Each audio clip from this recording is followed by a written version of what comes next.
Hello, ZJ. How are you? I'm great. How are you doing? Oh, great. I'm glad you could join me today because I wanted to talk about automation. Again, this is the second video in our series about automation. Peak Advisors believes that you can do a lot with QuickBooks Online to reduce the time bookkeepers and accountants spend recording financial transactions.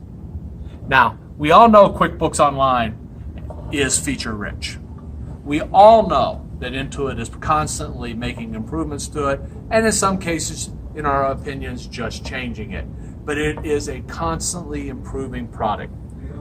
We don't always fully understand the repercussions of those changes.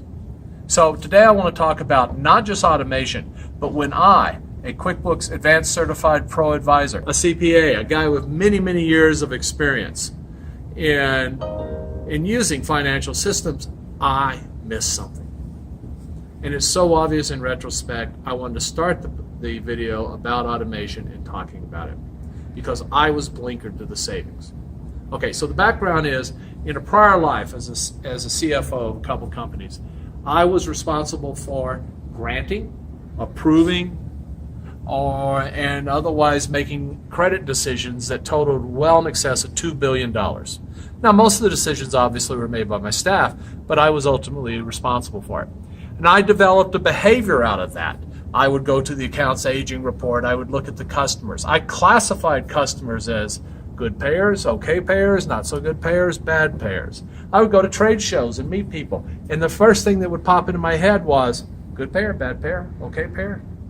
What? What are they? That's how I looked at them. Now, at Peak Advisors, we don't have any bad payers, so I don't have to have that same classification. But recently, I looked at my aging, my accounts receivable aging, traditional summary accounts receivable report out of QuickBooks Online.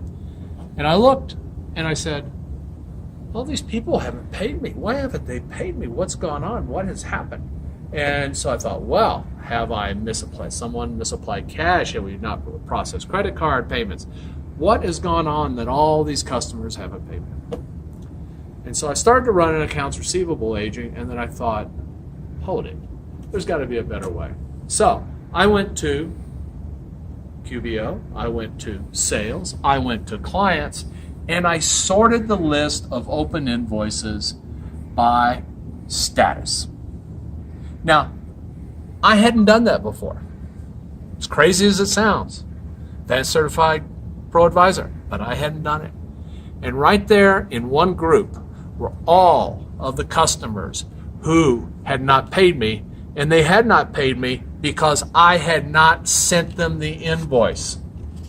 And that's what the screen said, not sent.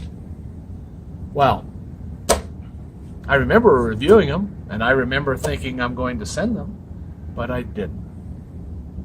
So we contacted customers, we sent them out, let them know about the mistake, and corrected that. But the lesson for this video series is this. I had a well-established behavior that had worked well for me for decades. And I had missed the opportunity to use the way that I could use QBO to better manage and better understand what's going on in my business. And this whole automation series that we're going to do is going to be touching on things like that you can do, or maybe you can do in your own business to become more effective. See you next time.